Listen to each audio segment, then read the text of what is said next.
नमो बुद्धाय दोस्तों, स्वागत है आपका एक बार फिर से बुद्धा 2.0 इस चैनल पर मोटिवेशन वीडियो पर आपका स्वागत है। दोस्तों, आज के इस इंटरेस्टिंग और लाइफ चेंजिंग वीडियो के माध्यम से हम जानेंगे कि हम बुद्धिमान और इंटेलिजेंट कैसे बने और बुद्धिमान किसे कहते हैं। गौतम बुद्ध के जीवन की सच्ची घटना से अगर आप बुद्धिमान कैसे बने इस वीडियो को अंत तक ध्यान से देखते हैं तो आपको पता चल जाएगा कि बुद्धिमान कैसे बने और बुद्धिमान किसे कहते हैं। तो बिना समय को वेस्ट किए चलिए शुरू करते हैं। दोस्तों, एक बुद्धिमान व्यक्ति कभी नहीं कहेगा कि वह बुद्धिमान है, इसलिए नहीं कि ऐसा कहने से उसकी बुद्धिमत्ता कम हो जाएगी, बल्कि इसलिए क्योंकि वह ऐसा कहने की व्यर्थता को देख पाता है। दोस्तों, गौतम बुद्ध के जीवन से जुड़ी हुई एक छोटी सी कहानी जो आपको बताऊंगा कि वास्तव में बुद्धिमान कौन है। एक नगर में एक लड़का रहता था और उसका दिमाग बहुत तेज था और उसकी खासियत यह थी कि वह किसी भी चीज को बड़ी जल्दी और आसानी से सीख लेता था। वह अन्य लोगों को किसी काम को सिखाने में महीने या वर्ष लगते थे, वही पर इस लड़के को उसी काम को सीखने में कुछ दिन लगते थे। उसकी ख्याति दूर दूर तक फैली हुई थी और कहा जाने लगा था कि उस व्यक्ति के जितना बुद्धिमान कोई नहीं है। परंतु वह व्यक्ति तो जानता था कि वह भीतर से क्या है। हर व्यक्ति जानता है कि वह भीतर से क्या है, चाहे वो बाहर से कुछ भी ना दिखाए। वह व्यक्ति भी भीतर से तो परेशान था, परंतु वह अपने अहंकार से अपने परेशानियों को ढूंढता रहता था। दोस्तों, ज्यादातर लोग ऐसे ही करते हैं और शो अप इसी का नाम है। वह व्यक्ति अपनी प्रसिद्धि को और बढ़ाने के लिए तरह तरह के काम सीख रहा था। वह चित्रकारी करना जानता था, वह मूर्ति बनाना जानता था और वह गीत गा सकता था और वो दुनिया जहान का हर वो काम सीख चुका था जो उसने अब तक देखे हुए थे। इसलिए उसे अपनी बुद्धिमत्ता पर अहंकार था, क्योंकि कोई भी साधारण आदमी एक काम कर सकता है या 2 काम कर सकता है या ज़्यादा से ज़्यादा 3 काम को कर सकता है, परंतु वह तो सैकड़ों काम कर सकता था और बहुत अच्छे से कर सकता था। इसलिए उसे अपनी बुद्धिमत्ता पर अहंकार था। वह इस बात को अंदर ही अंदर मान चुका था कि उसके जितना बुद्धिमान इस दुनिया में कोई नहीं है। फिर एक दिन उसका सामना गौतम बुद्ध से होता है। उसे पहली बार एक ऐसा व्यक्ति दिखता है जिससे उसे ईर्ष्या होती है। अब तक उसने ऐसे लोगों को देखे हुए थे जो इससे ईर्ष्या करते थे, और जहाँ ईर्ष्या होती है वहाँ तुलना का होना निश्चित है। वह व्यक्ति अपनी तुलना गौतम बुद्ध के साथ करना शुरू कर देता है। वह देखता है कि बुद्ध के पास तो एक भिक्षा का कटोरा है और लेकिन उसके पास धन की कोई कमी नहीं है।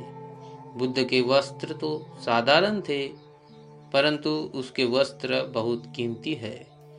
बुद्ध तो जमीन पर नंगे पैर चलते हैं, परंतु वह नंगे पैर नहीं चलता।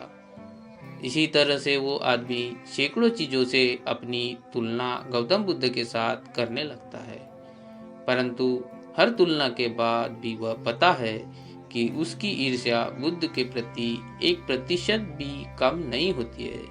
वह व्यक्ति मन ही मन सोचता है कि मैं इस भिक्षु से अपनी तुलना क्यों कर रहा हूँ, जबकि मेरे जीवन से इससे 100 गुना बेहतर है। लोग भी बुद्ध का सम्मान करते हैं। आखिर इसके भीतर ऐसा क्या है जो मुझ में नहीं है और जिसके कारण मेरे भीतर इसके प्रति ईर्ष्या है। बहुत देर अपने मन में उलझे रहने के बाद यह व्यक्ति तय करता है कि वह बुद्ध के पास जाएगा और उनसे पूछेगा कि उनकी उपलब्धि क्या है। वह व्यक्ति अपने सेवकों के साथ बुद्ध के पास जाता है और उनसे कहता है कि मैं इस इलाके का सबसे बुद्धिमान व्यक्ति हूँ और आप अपने पास आज जो भी देख रहे हैं मैं वो सब करना जानता हूँ। किसी भी कार्य को सीखने में मुझे बहुत ही कम समय लगता है। सभी लोग मेरा सम्मान करते हैं, परंतु इस सब के बाद भी मेरे भीतर आपके लिए ईर्ष्या है। मैं यह जानना चाहता हूँ कि आपकी उपलब्धि भी क्या है। ये सब लोग आपका आदर सम्मान क्यों कर रहे हैं। उसके बाद बुद्ध कहते हैं कि वैसे तो मेरी कोई उपलब्धि नहीं है, परंतु तुम कह सकते हो कि मेरी एक उपलब्धि है। वह व्यक्ति पूछता है कि क्या मैं जान सकता हूँ। तो फिर उसके बुद्ध कहते हैं कि मेरी भी एक उपलब्धि थी, मैं सभी उपलब्धियों को छोड़ चुका हूँ। वह व्यक्ति बुद्ध से पूछता है कि मतलब मैं कुछ समझा नहीं। बुद्ध उस व्यक्ति से कहते हैं कि क्या तुम्हें प्रशंसा अच्छी लगती है। वह व्यक्ति कहता है कि प्रशंसा तो सभी को अच्छी लगती है। उसके बाद बुद्ध कहते हैं कि क्या तुम्हें निंदा अच्छी लगती है।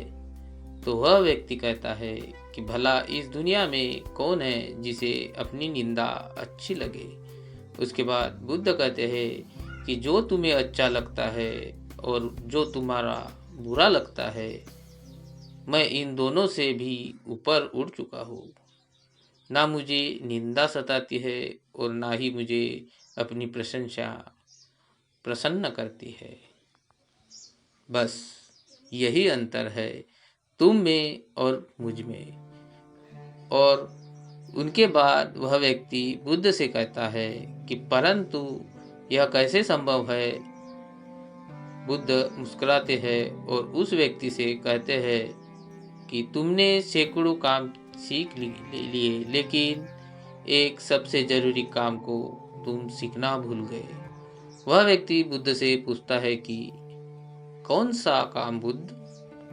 बुद्ध कहते हैं कि अपने मन को नियंत्रित करना क्या तुम्हें आता है। बुद्ध की वह बात सुन वह व्यक्ति समझ जाता है कि ईर्ष्या का यही कारण था। उसके बाद बुद्ध कहते हैं कि जिस व्यक्ति ने सारा जगत को जीत लिया लेकिन अपने मन को नहीं जीता, उसने कुछ भी नहीं जीता और उसने अपने मन को जीता परंतु अपना सब कुछ गवा दिया। फिर भी उसने सब कुछ जीत लिया, क्योंकि वास्तव में बुद्धिमान व्यक्ति वही है जो अपने मन का शासक है, वो नहीं जो अपने मन का गुलाम है।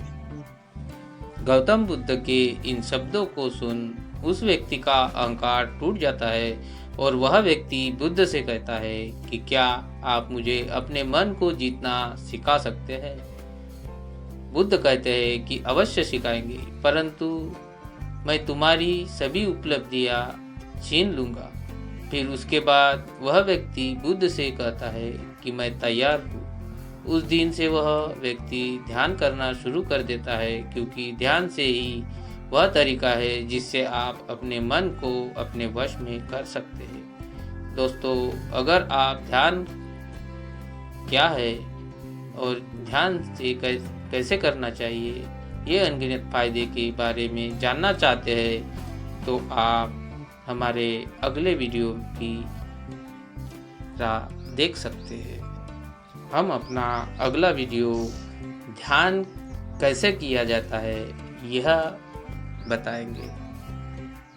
दोस्तों, आज आपने बुद्धिमान कैसे बने और बुद्धिमान किसे कहते हैं इस वीडियो से सीखा कि वास्तव में बुद्धिमान व्यक्ति वही है जो अपने मन का शासक है, वो नहीं जो अपने मन का गुलाम है। अगर आपको हमारे द्वारा दिखाए हुए वीडियो बुद्ध से जाने बुद्धिमान कैसे बने और बुद्धिमान किसे कहते हैं, यह वीडियो पसंद आया होगा तो आपके लिए उपयोगी साबित हुआ होगा, तो अपने दोस्तों के साथ इस वीडियो को अवश्य शेयर कीजिए। दोस्तों, क्या आप बुद्धा 2.0M पर पहली बार आए हुए हैं तो आप इससे कहना चाहता हूँ कि मैं इस चैनल पर आप लोगों के लिए मोटिवेशनल स्टोरी वीडियो और उनके प्रेरक विचार लाता रहता हूँ,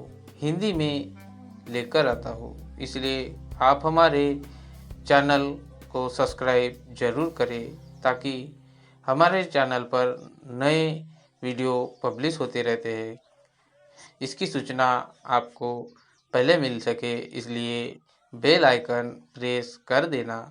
दोस्तों, आज के लिए इस इंटेलिजेंट कैसे बने इस हिंदी वीडियो पर में सिर्फ इतना ही। फिर मिलेंगे ऐसे ही एक लाइफ चेंजिंग आर्टिकल के साथ। तब तक के लिए आप जहाँ भी रहे खुश रहे और अपना बहुमूल्य समय देने के लिए धन्यवाद।